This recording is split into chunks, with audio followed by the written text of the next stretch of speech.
કરાવ્યું ખરું ને? બહુ સરસ. ચાલો થેન્ક યુ. એટમિક હુમલામાં લાખો લોકો મરવાના હતા વગેરે વગેરે, પણ કોના? એ ટ્રમ્પ સાહેબ, હકીકત કેટલા દિવસ છુપાવશો?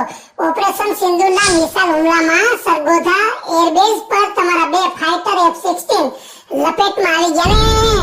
હજુ અમારો અભિનંદન તો ભૂલાયો નથી. ત્યારે પણ એક ફાઇટર F-16 નું અચ્યુતમ થઈ ગયું હતું. કા સાહેબ, તમને ખબર પડી ગઈ ને? લશ્કરી બજારમાં તમારી કિંમત કોડીની થશે.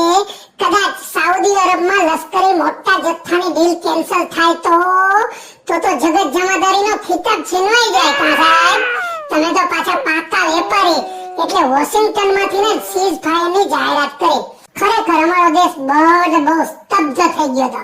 કાઈ નહીં, સીઝ ફાયર તમે કરાવ્યું ને. અરે ટ્રમ્પ સાહેબ 4 દિવસમાં જ ફાટી ગઈ, એટલે જ તમે સીઝ ફાયરનું ફેરવી તોડ્યું ખરું ને? પાકિસ્તાનનું બીજું એક કામ કરાવી દો. બિચારો સિંધુના પાણી માટે વલખા મારે છો. ભારત સામે ઘૂંટણીએ પડીને નાક લીટી તાણે છે સાહેબ. પાકિસ્તાનને સિંધુનું પાણી અપાવી દો, પુણ્યનું કામ થશે. અરે હા સાહેબ, ચાઇનાનો માલ રાખ થઈ ગયો, રાખ.